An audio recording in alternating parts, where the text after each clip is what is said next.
RTV app వార్తల్ని క్షణాల్లో చదివే అవకాశం ఉంటుంది. ఒక న్యూస్ పేపర్, ఒక టెలివిజన్ ఛానల్ మీ చేతుల్లో ఎప్పుడూ ఉంటాయి. ఈ గ్రామంలో మన పార్టీలో చురుకుగా పనిచేసే ఆదెప్పను వైసీపీ గుండాలు ఒక కుట్ర ప్రకారం రాజకీయంగా అతను ఎదుగుతున్నాడు, మన ప్రభుత్వం వచ్చింది, ఇంకా నాయకుడిగా ముందుకు పోతాడనే దురుద్దేశంతో ఒంటరిగా పక్క గ్రామానికి వెళ్ళి వస్తున్న సమయంలో అతి కిరాతకంగా హత్య చేశారు. ఇందులో కేశవరెడ్డి అనే వ్యక్తి ఒక పావు మాత్రమే, ఒక పాత్రధారి మాత్రమే. కానీ ఇక్కడ సర్పంచు చంద్రశేఖర్ రెడ్డి కానీ ఇంకా ఒక 15 మందికి పైగా చందాలు వేసుకొని 3 రోజులుగా కుట్రలు చేసి ఆదెప్ప హత్యకు పథకం పన్నినారని వాళ్ళ కుటుంబ సభ్యులు మన వాళ్ళందరూ కూడా చెప్తా ఉన్నారు.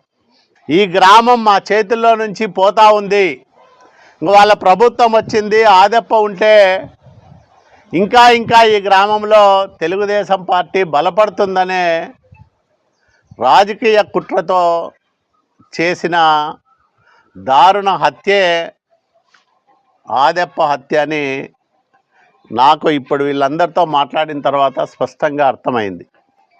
వేరే పొలం తగాదాలు లేవు, వేరే ఏ తగాదాలు లేవు వాళ్ళతో. కేవలం రాజకీయంగా ఎదుగుతున్నాడనే ఒకే ఒక కారణంతో అతన్ని దారుణంగా హత్య చేశారు. నేను ఒకటే అడుగుతా ఉన్నా, మా ప్రభుత్వంలో మా పార్టీ నాయకుడిని చంపితే ప్రభుత్వం చూస్తూ ఊరుకనే ఉంటుంది అనుకుంటున్నారా?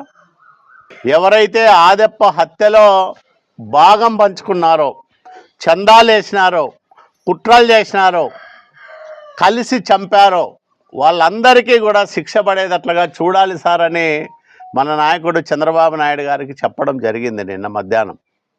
ఆయన కూడా తప్పకుండా నేను పోలీస్ అధికారులకు ఆదేశాలు ఇస్తా, ఎవరైతే దీంట్లో భాగస్వాములుగా ఉన్నారో వాళ్ళందరికీ శిక్ష పడేటట్లుగా చూడమని నేను వాళ్ళను కోరుతానని కూడా చెప్పారు చంద్రబాబు నాయుడు గారు. ఇక్కడ వీళ్ళందరితో మాట్లాడిన తర్వాత నాకు అనిపించింది, పోలీసుల మెతక వైఖరి కూడా స్పష్టంగా కనిపిస్తూ ఉంది. ఇక్కడ ఈ గ్రామంలో ఎవరైతే ఆదెప్పను చంపారో, చంపడానికి కుట్రలు చేశారో వాళ్ళందరిపైన చర్యలు తీసుకోకపోతే మరి మేము అవసరమైతే మళ్ళా హోంమంత్రి గారి దగ్గరకు కూడా పోతామని చెప్తాం. ఖచ్చితంగా ఆదెప్ప హంతకులకు శిక్ష పడేంత వరకు నేను నా వంతు సహకారం మీకు అందజేస్తానని మీ అందరికీ మాట ఇస్తా ఉన్నా. ఖచ్చితంగా వాళ్ళందరికీ శిక్ష పడాలా. మన వాడిని చంపిన వాళ్ళను వదిలిపెట్టే సమస్య ఉండదు. ఎవరు రెండో ఆలోచన చెయ్యొద్దండి.